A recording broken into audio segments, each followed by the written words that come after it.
تین ایسے بدنصیب لوگ ہیں، اللہ تعالیٰ قیامت کے دن بات نہیں کرے گا ان سے، ان کی طرف نہیں دیکھے گا، ان کا تزکیہ نہیں کرے گا، اور ان کے لیے دردناک عذاب ہے۔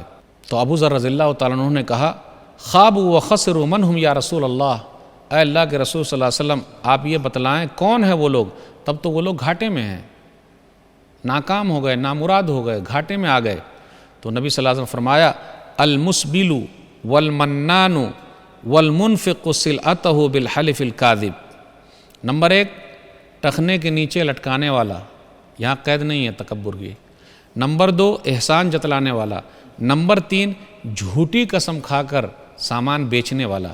یہ 3 ایسے بدنصیب لوگ ہیں، اللہ قیامت کے دن ان سے بات نہیں کریں گے، ان لوگوں کی طرف نہیں دیکھیں گے، ان کا تزکیہ نہیں کریں گے، اور ان کے لیے دردناک عذاب ہے۔ مرسی ٹی وی، پیغام رحمت۔